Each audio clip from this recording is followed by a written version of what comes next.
Hello everyone. Today we will study about identification of gases and how to identify acid radicals present in the given unknown salt by the action of dilute acid, sulfuric acid or hydrochloric acid. Mostly we will use dilute sulfuric acid. By adding dilute sulfuric acid, we can identify sulfite SO3, carbonate CO3 2 minus, and sulfide S, even thiosulfate also, that we will not study, and active metal. So let's start in detail step by step how to identify. Okay, so what is the first step?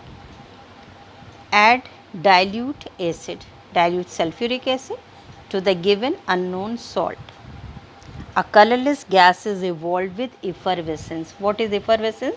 Formation of bubbles due to release of gas. So, if a colorless gas is evolved with effervescence, which turns lime water, freshly prepared lime water, milky, it means carbon dioxide or sulfur dioxide may be present. So, how to confirm presence of carbon dioxide or sulfur dioxide? Pass the gas through acidified potassium dichromate solution. The gas has no effect on it.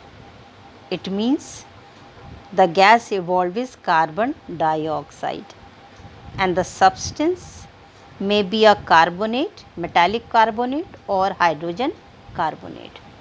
Clear? So that is how we can identify carbon dioxide gas according to 9th standard. In 10th, what you should know, which acid radical is present. So here, if carbon dioxide gas is evolved, it means which radical is present? Carbonate or bicarbonate is present. Clear first one? Then if on adding dilute sulfuric acid to the given unknown salt, a colorless gas with suffocating smell is evolved. Okay, suffocating smell like burning sulfur is evolved, which turns lime water milky and also turns acidified potassium dichromate solution green. It means the gas evolved is sulfur dioxide and the given unknown salt is sulfite. Okay, SO3 2 minus. Gas evolved with sulfur dioxide and radical, which acid radical is present? Sulfite or hydrogen sulfite, it means bisulfite is present. Okay, so how to differentiate between carbon dioxide and sulfur dioxide? Both are colorless gas. Carbon dioxide odorless, sulfur dioxide has suffocating smell. But in exam you will be asked to write chemical test to distinguish between carbon dioxide and sulfur dioxide. So which test you will write?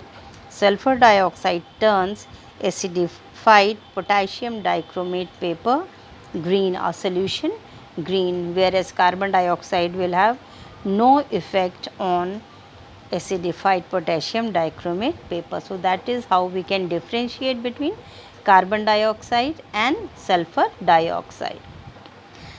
Then if on adding dilute acid to the given salt, a colorless gas with a foul smell as of rotten egg is evolved with effervescence.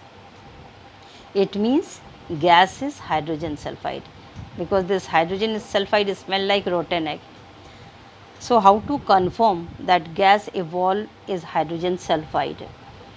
We'll take filter paper dip in lead acetate solution. So hydrogen sulfide turns lead acetate paper silvery black. Okay, this is clear. How to confirm presence of hydrogen sulfide gas? It turns lead acetate paper silvery black.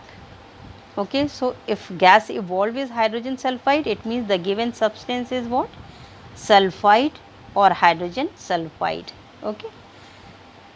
If on adding dilute acid, vigorous effervescence is seen and a colorless, odorless gas evolved, the gas may be hydrogen. Okay, if vigorous effervescence and no color, no odor is there, then gas may be hydrogen. How to confirm presence of hydrogen? Hydrogen burns with a pop sound and blue flame. When it is pure, then it burns silently also, but otherwise it burns when mixed with air, it burns with a pop sound. Okay, so a burning splinter is brought near the gas, it burns with a pop sound. Okay, it means given substance is an active metal like zinc, iron, magnesium, etc. Okay, so this is which group we have studied today? Dilute acid group. With the help of dilute sulfuric acid or any other dilute acid like hydrochloric, but mostly we will use dilute sulfuric acid, we can identify presence of sulfite, carbonate, sulfide and active metal. But one thing you have to remember, that nitric acid will not give hydrogen with active metal because it is very strong oxidizing agent. It will oxidize hydrogen to water. So, this point you have to remember, and we will use mostly in a lab dilute hydrochloric acid for the identification of these radical. That is it.